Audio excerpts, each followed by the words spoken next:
Hi friends, welcome back again. Friends, మీరు ఇక్కడ చూసుకున్నట్టయితే నా ప్లాంటర్ ట్యాంక్ వచ్చేసి రీసెంట్గా అయితే చేంజ్ చేశాను. ఇవన్నీ స్టోన్స్ ఇక్కడ వెనకాల ప్లాంట్స్ అనేది తీసి ఒక డ్రిప్ తోటి అయితే యాడ్ చేసుకొని ఇక్కడైతే ప్లాంట్స్ అయితే పెట్టుకున్నాను. అండ్ ఇంకా ఒక 2 డేస్లో దీంట్లో బ్లాక్ శాండ్ కూడా యాడ్ చేస్తాను. యాడ్ చేసినప్పుడు కూడా అప్డేట్ అయితే ఇస్తాను తొందరలో మీకు. ఇదిగోండి, ఇదైతే ప్లాంట్స్. ఇదిగోండి, ఇదంతా నా సెటప్. అండ్ దీంట్లో వచ్చేసి ఇవి సిల్వర్ టెట్రాస్ ఉన్నాయి, గౌరమి, స్వాటెర్ అండ్ నియాన్ టెట్రాస్ అయితే ఉన్నాయి. అండ్ సర్ఫే టెట్రా కూడా ఉంది. ఇదిగోండి ఇక్కడ.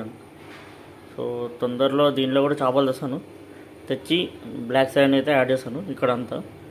యాడ్ చేసిన తర్వాత కూడా మీకు చూపిస్తాను తొందరలో. కింద ట్యాంక్ అదొకటి అప్డేట్ అయితే ఇచ్చేస్తాను. అండ్ ఇది నా సీక్రెట్ ట్యాంక్. ఒకవేళ చూడకపోతే వెళ్ళి చూడండి. And please subscribe my channel.